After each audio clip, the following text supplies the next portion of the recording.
성도 여러분, 안녕하셨습니까? 지난밤에도 인도하신 하나님의 귀하신 은혜로 우리 모두에게 하나님의 귀하신 축복이 함께하시는 귀한 아침이 되시길 간절히 축원합니다. 만나의 아침 새벽 기도로 시작하겠습니다. 하늘에 계신 아버지 하나님 감사합니다. 이 아침 새 생명 주시고 은혜 베푸셔서 하나님 안에서 저희의 삶을 이어나갈 수 있도록 도와주셔서 감사합니다. 오늘도 주님의 귀하신 말씀을 통해서 저희들이 마땅히 어떻게 살아야 할지, 어떤 능력으로 살아야 할지, 어떤 모습으로 살아야 할지를 깨닫게 하여 주시옵소서. 잠언의 말씀 속에 나타나는 지혜가 오늘 저희의 삶 속에 그대로 녹아들 수 있도록 주여 도와주시옵소서. 우리 주님 예수님의 이름으로 간절히 기도드리옵나이다. 아멘. 네, 오늘은 제 과정 6과 실상은 보이는 것과 다름이라고 하는 제목의 말씀을 함께 나누겠습니다.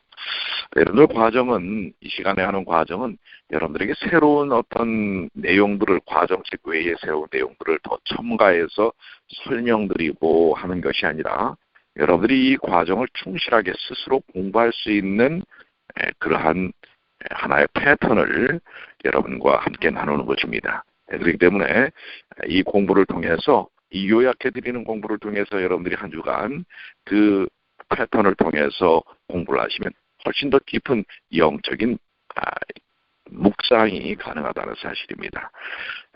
그래서 저는 가급적이면 과정에 충실하다는 것 기억하시고요. 자, 그러면 우리 기억절의 말씀 잠언 14장 12절입니다. 우리 한번 다 같이 읽어볼까요? 어떤 길은 사람이 보기에 바르나 필경은 사망의 길이니라. 그렇죠. 자, 학습 목표입니다. 이번 과를 통해서 우리가 깨달아야 할 부분은 기만에 빠지지 않으려면 제한적인 시각을 가진 우리 인간에게 하나님의 지혜가 필요함을 깨닫는다. 그렇습니다.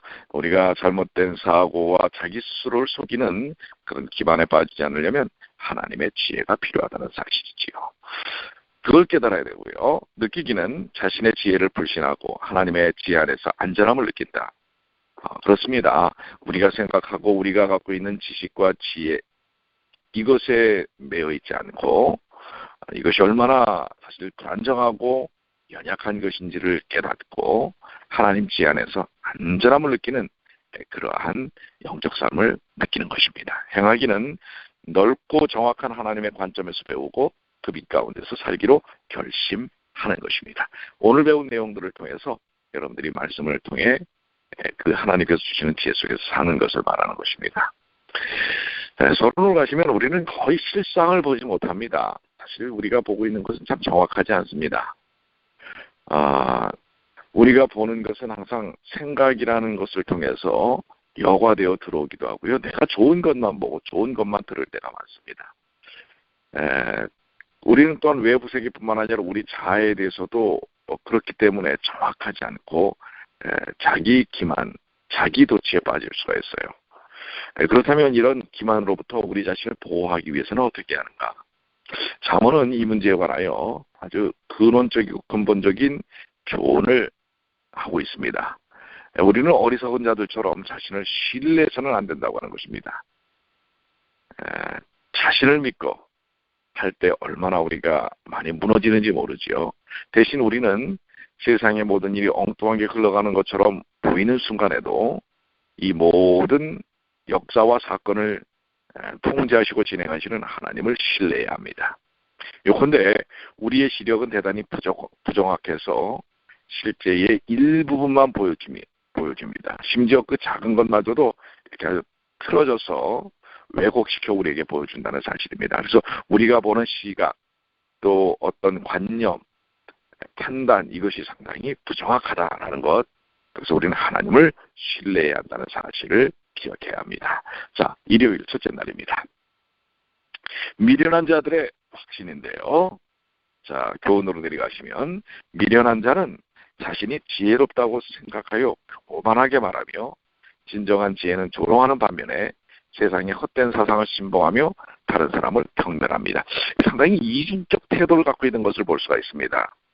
이에 교만해서 다른 것들을 받아들이지 않은 진정한 지혜는 조롱하고 받아들이지 않는 반면 세상의 헛된 것들, 이런 것들에는 또 깊이 빠지는 것을 볼 수가 있습니다. 이게 바로 미련한 자의 특징인데요. 잠언 14장에 자, 어리석은 자는 방자여 스스로 믿느니라. 미련한 자에 대해서 말하고 있는데요. 미련한 자의 5가지 특징을 정리하고 있죠.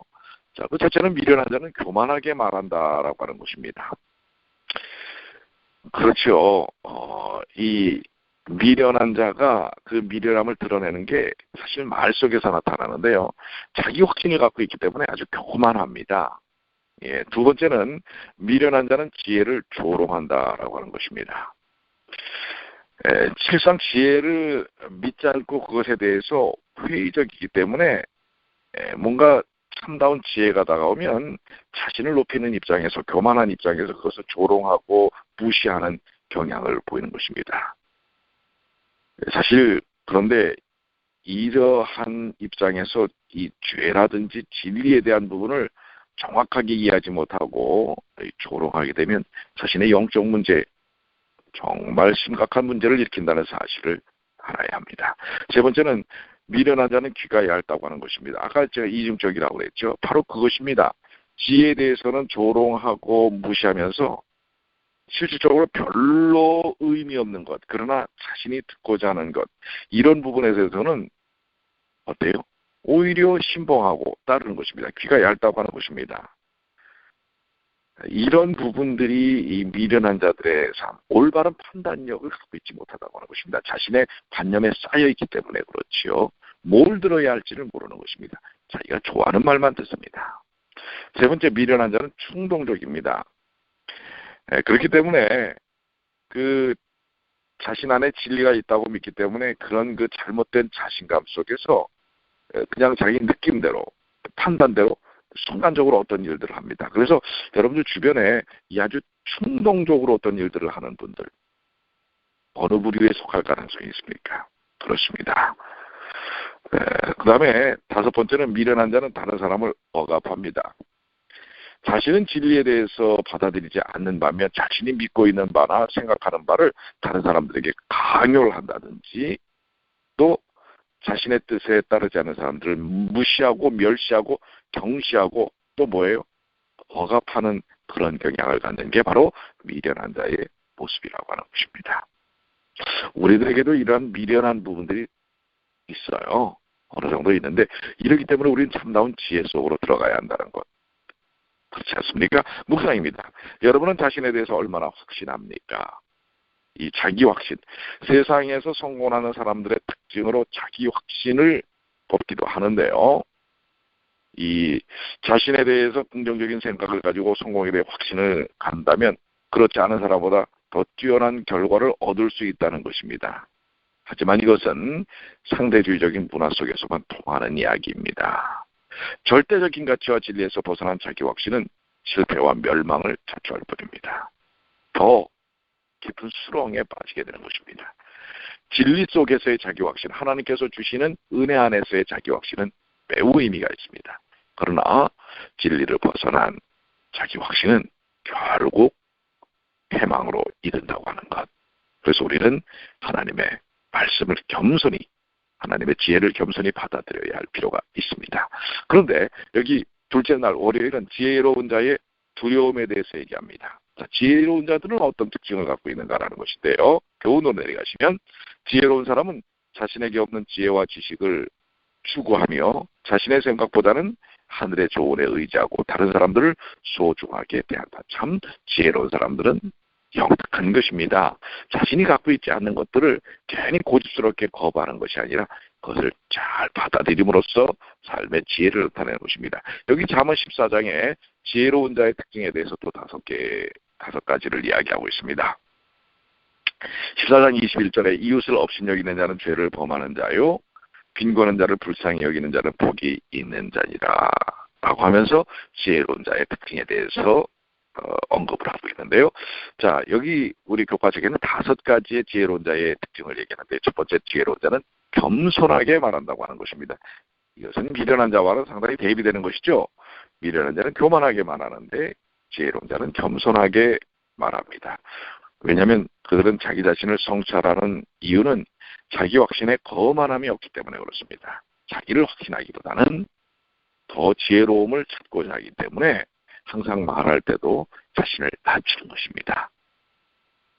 사실 우리 그리스도인의 모습 속에서 이게 참 필요하지 않습니까? 자신을 겸손하게 낮추는.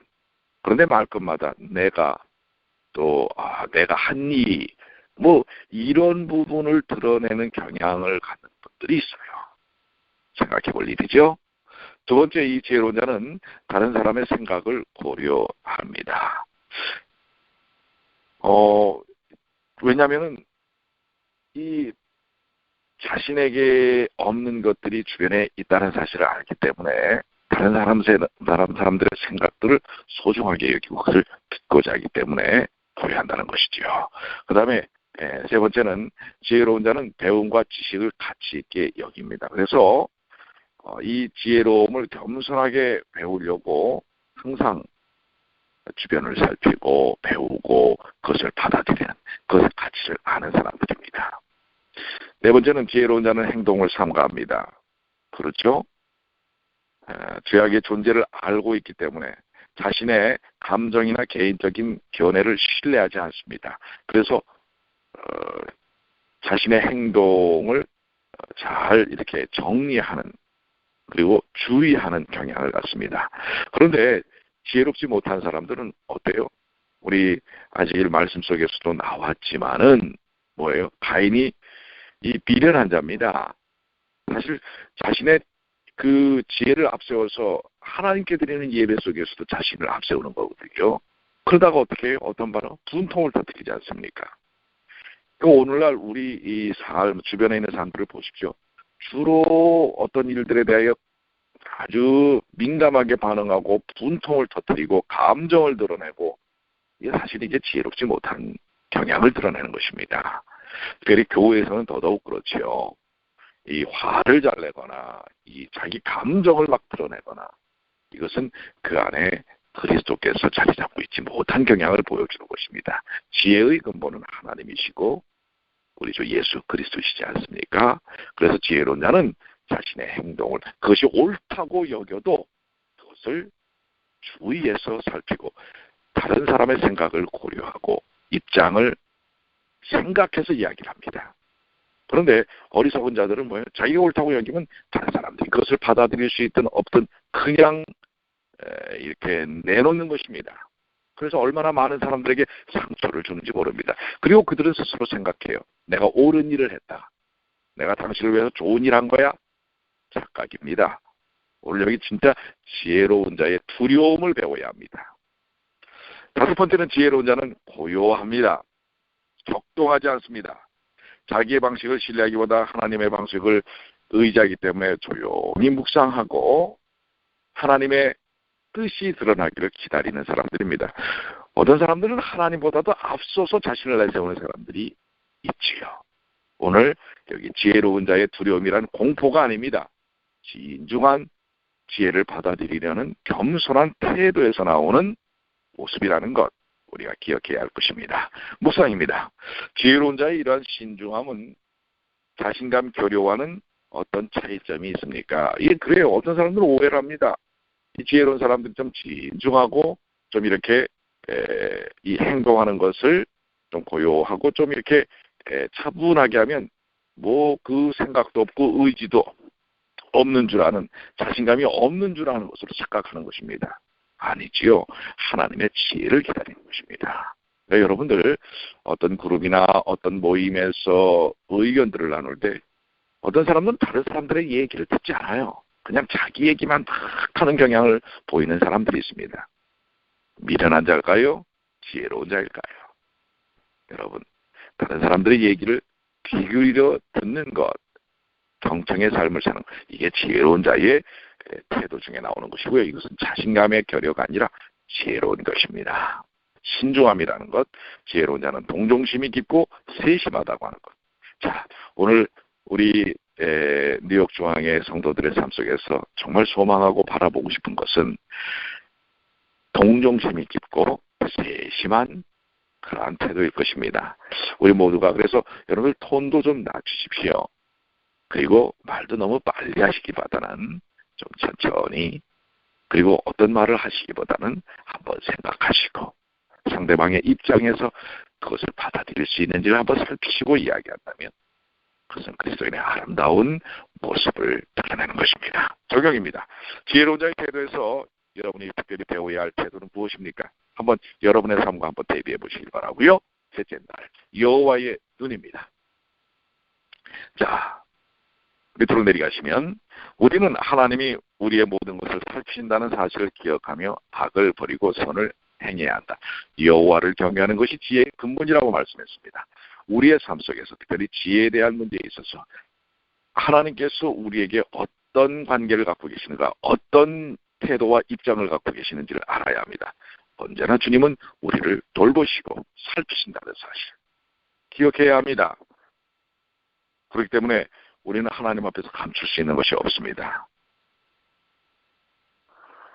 잠언 15장 3절에 여호와의 눈은 어디서든지 악인과 선인을 감찰하시느니라. 이 감찰하면은 이 검찰이 감찰하고 세무 관계에서 감찰하고 이런데 우리가 익숙해져 있기 때문에 이 뭔가 상당히 두려움을 갖는데요.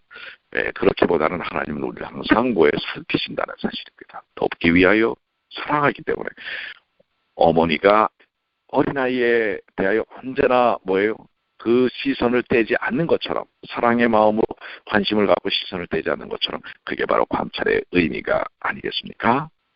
자, 여기 이 잠언 15장 3절에 있는 이 말씀은 고대 이스라엘 백성은 하나님의 임재에 대한 이러한 예민한 자각을 여호와를 경외함이라고 지칭했습니다. 그러니까 지금 하나님께서 우리와 함께 하신다는 사실을 인지하는 것, 인식하는 것, 이것이 바로 여호와를 경외합니다. 어느 순간에도 하나님을 잊어버리지 않는 것입니다.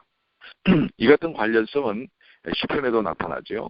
시편 33편 18절에 여호와는 그를 경외하는 자 곧 그의 인자심을 바라보는 자를 살피사. 하나님이 나를 지켜보신다는 것, 그것을 인지하는 것이 경외함입니다. 욥도 하나님을 땅끝까지 보며 하늘 아래서 일어나는 모든 일을 살피는 분으로 묘사하고 있죠. 이런 이유 때문에 욥은 주를 경외함이 지혜라고 결론을 내렸습니다. 그러니까 여러분들이 하는 모든 언행, 여기에 하나님이 함께 하신다는 사실을 기억할 때 우리의 언행은 달라질 수 있다는 사실입니다. 그것이 바로 하나님을 기억하고 하나님을 경외하는 삶인 것입니다. 이 하나님 없이 사는 사람들은 막하지요. 자기가 하나님의 위치에 있는 것입니다. 말도 함부로 하고 행동도 함부로 하는 것입니다. 하나님이 계심을 믿고 경외하는 사람들은 그렇게 하지 않는다고 하는 것입니다. 이 여호와의 눈이 우리를 사랑의 눈으로 보고 있다는 것 기억해야 할 것입니다. 이 우리의 모든 행위를 감찰하시는 하나님에 대해 오해할 수 있는 면, 하나님은 우리의 모든 행위를 감찰하시면 우리의 잘못을 찾아내기 위해 감시하는 분이 아니라는 것, 그분은 우리가 믿음으로 의롭게 사는 모습을 보시고 기뻐하시며 우리가 믿음과 멀어져서 어둠 가운데 행할 때는 슬퍼하십니다. 그러나 우리가 아무리 그분을 등지고 떠나려 해도 우리를 바라보시는 그분의 사랑의 눈빛에서 벗어날 수 없다는 사실을 기억해야 합니다. 시편 139편에 내가 주의 영을 떠나 어디로 가며 주의 앞에 어디로 피하리까, 이런 고백이 매 순간 있어야 할 것입니다. 자, 목사입니다. 여러분은 자신을 지켜보시는 하나님을 얼마나 의식하고 삽니까? 한번 여러분의 삶들을 한번 살펴보시게 되길 바랍니다. 적용입니다. 우리를 사랑의 눈으로 감찰하시는 하나님을 생각한다면 여러분이 선택하지 말아야 하는 행동은 무엇입니까? 오늘 한번 그 행동들이 무엇인지 살펴보시고 직접 그것을 제하시고 적용해 보시게 되길 바랍니다. 넷째 날 수요일입니다. 여호와의 기쁨입니다. 교훈들 내려가시면 누구나 슬픔과 고통을 당하지만 하나님에 대한 믿음과 명철이 있는 자들은 그것들 너머의 구원을 바라보며 남에게 베푸는 삶을 통해 기쁨을 느낀다라는 것입니다. 그래요. 우리가 사는 삶이 참 언제나 영적 도전이 있습니다. 또 육신적인 도전도 오고요. 그럴 때 하나님에 대한 믿음과 명철이 있는 사람들은 그 너머에는 지금의 고난을 보는 것이 아니라 그 너머에는 구원, 그리고 하나님께서 주시는 그 구원을 통한 삶의 기쁨을 경험하는 것이라는 것을 우리가 기억해야 하는 것입니다. 이 우리가 하나님을 통해서 이 구원의 기쁨 속에 사는 것을 통해 하나님은 기쁨을 얻으시는 것입니다. 그게 하나님께 영광입니다. 자, 잠언 15장에 기쁨이 우리에게 중요한 자산이 되는 이유를 15장 15절에 말씀하고 있죠. 고난받는 자는 그날이 다 험악하나 마음이 즐거운 자는 항상 잔치 않으니라. 그래요. 하나님의 말씀 속에 우리에게 공경이 없는 삶을 약속하지는 않았어요. 우리가 공경이 있을 수 있어요. 여러분들, 이 핍박받는 자는 사실 우리가 핍박을 받을 수 있습니다. 예수님은 너 한날의 괴로움은 그날의 족하니라 마태복음 6장 34절에 말씀하셨죠. 우리가 그러한 이 세상, 왜 이 세상이 죄악으로 인하여 일그러져 있는 망가진 세상이고 또 사단이 여전히 존재하기 때문에 우리를 어떻게 호시탐탐 노리고 있기 때문에 우리에게 고난이 올 수 있습니다. 욥에게 고난이 왔던 것처럼 말입니다. 그러나 그 고난을 뛰어넘게 하시는 하나님을 믿고 하나님을 경외하고 또 하나님께서 우리를 고난에서 희망과 기쁨 가운데로 인도하신다는 확신을 가질 때 우리는 어떻게 그 고난을 이겨낼 수 있는 엔돌핀이 나오는 것입니다. 영적 엔돌핀이 나오는 것입니다. 그것이 확신입니다. 하나님의 격려요 위로입니다. 우리는 우리가 당하는 고통 때문에 애통하지요. 또 우리 죄 때문에 인한 내 자신의 연약함을 통해 애통합니다. 그리고 더더욱 거룩한 애통함은 그런 아무것도 아닌 나를 위해서 무지하신 어린 양이신 예수께서 피 흘려 돌아가시는 걸 통해 진정한 죄에 대한 애통을 느낄 때 하나님의 위로가 있는 것이지요. 거기에서 우리는 참다운 기쁨을 얻게 되는 것입니다. 잠언 15장 13절로 14절 23절에 이러한 기쁨 가운데에서 나타나는 하나님의 역사심, 역할이 있습니다. 마음의 즐거움은 얼굴을 빛나게 하여도 마음의 근심이 심령을 상하게 하느니라. 명철한 자의 마음은 지식을 요구하고 미련한 자의 입은 미련한 것을 즐기느니라. 여기 그 즐거운 마음, 곧 이 명철한 자의 마음이라는 사실을 암시하는데요. 그것은 믿음을 가지고 눈앞에 시련 너머로 구원을 바라보는 이의 마음입니다. 잠언 15장 23절은 우리를 중요한 사상으로 안내합니다. 즉, 우리는 모든 걸 얻고자 하는 것보다 우리가 받은 그 구원의 하나님의 약속과 은혜들, 축복들을 나눌 때 더 큰 기쁨이 있다고 하는 것입니다. 우리는 누구나 슬픔과 고통을 당하지만 하나님에 대한 믿음과 명철이 있는 사람들은 그 너머의 구원을 바라보며 남에게 베푸는 삶을 통해서 진정한 기쁨을 경험한다는 것. 여러분, 내 고통, 당신이 내 고통을 알아 하고 그냥 혼자 짊어지지 마십시오. 그 고통 가운데서도 우리에게 주시는 하나님의 은혜 때문에 다른 사람들에게 또 나눔의 삶을 살 때 내 고통도 치료되고 남의 고통도 치료된다는 사실, 여러분들 기억하시게 되길 바랍니다. 자, 묵상입니다. 여러분이 누리는 기쁨의 원천은 무엇입니까? 깊이 한번 묵상해 보시고요. 적용입니다. 여러분은 어떻게 그리스도의 사랑을 실천하며 하나님의 기쁨을 느끼기를 원하십니까? 한번 삶을 통해서 직접 적용해 보시게 되기를 바라고요. 다섯째 날 목요일입니다. 하나님의 주권입니다. 자, 교훈 노래들이 가시면 모든 일은 하나님의 통치 아래에 있다. 우리는 일의 성공을 계획할지라도 그것을 하나님께 맡기고 겸손하게 그분의 지도를 따라야 한다. 자, 여러분들 이 사실을 인지하는 것, 믿는 것이 얼마나 중요한지 아십니까? 이 세상 모든 만물의 통치자가, 그 주권자가 하나님이라는 사실입니다. 내 인생의 주권자가 하나님이라는 사실입니다. 여러분들, 이 믿음이야말로 우리를 구원하는 믿음입니다. 구원받은 사람들이 고백하는 것은 주님이라고 하는 것입니다. 그것은 내 인생의 주인이 하나님이시요 그리스도시라는 사실을 고백하는 것입니다. 그렇기 때문에 여러분들이 사는 삶의 모든, 우리는 교회 예배 속에서만 주님이라고 불러서는 안 됩니다. 매 순간의 삶을 통해서 여러분들이 밥을 먹든지 사업을 하든지 일을 하든지 공부를 하든지 데이케어 센터에 가서 어떤 일을 하든지 주님을 인지해야 합니다. 주님을 믿어야 합니다. 주님이 함께 계심을. 왜요? 내 인생의 주권자가, 그 데이케어 센터의 원장이 내 삶의 대부분을 주관하는 사람이 아닙니다. 하나님이십니다. 내 인생의 주권자. 그래서 올해부터는 우리 어르신들에게도 좀 한번 요청을 좀 드리고 싶어요. 일주일에 닷새 동안 우리 대기업센터 가시는 분들도 있고 3일 가시는 분들도 있고 하시는데 이제 적어도 안식일 외에 하루 정도를 하나님의 귀한 사역을 위해서 할애하시면 어떨까요? 이게 바로 하나님의 주권 속에서 사는 삶의 모습이 아니겠습니까? 어떻게 내가 안식일 외에 하루를 하나님을 위해서 또 다른 사람을 위해서 봉사할 수 있는 삶을 살 수 있을까? 한번 우리 어르신들부터 또 우리 모든 성도들 한번 찾아보시면 어떨까요? 자, 그래서 잠언 16장 1절 마음에 경영한 사람에게 있어도 말의 응답은 여호와께로부터 나오느니라. 내 인생의 모든 삶의 계획과 그 삶의 계획에 대한 준비. 우리는 준비하면서 계획을 하는데요. 그러나 최후의 그 결정은 하나님께서 하시는 하나님의 몫입니다. 이는 우리의 준비가 쓸모없다는 뜻이 아닙니다.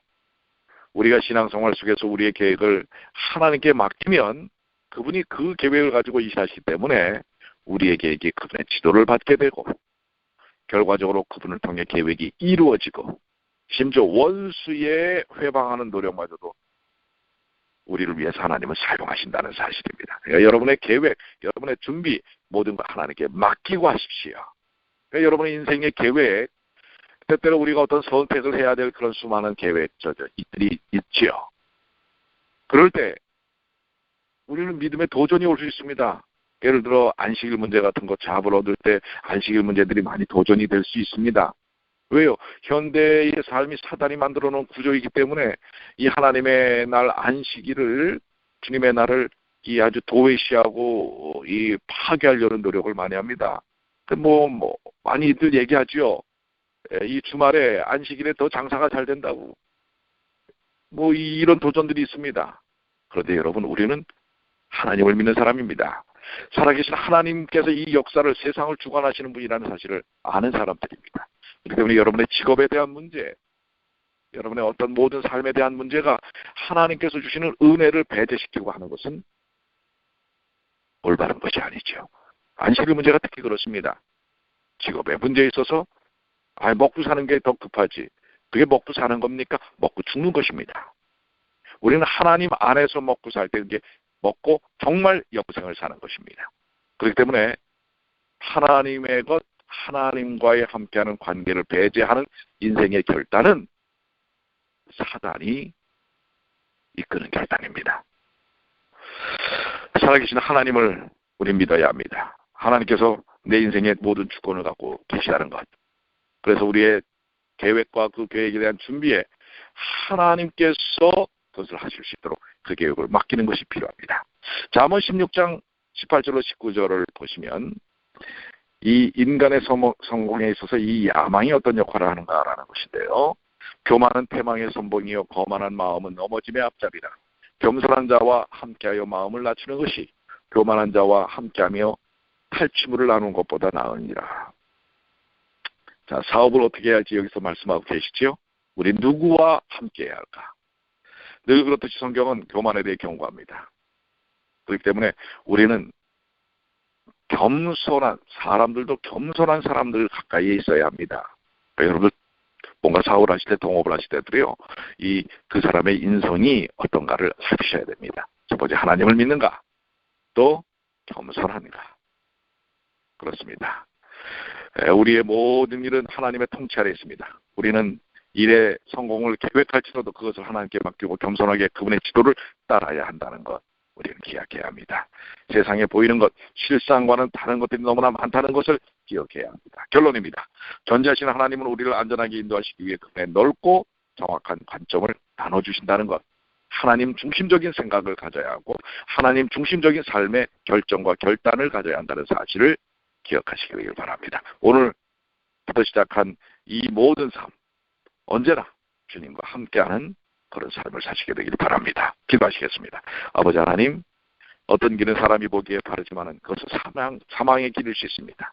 우리는 생명의 길, 주님께서 주권을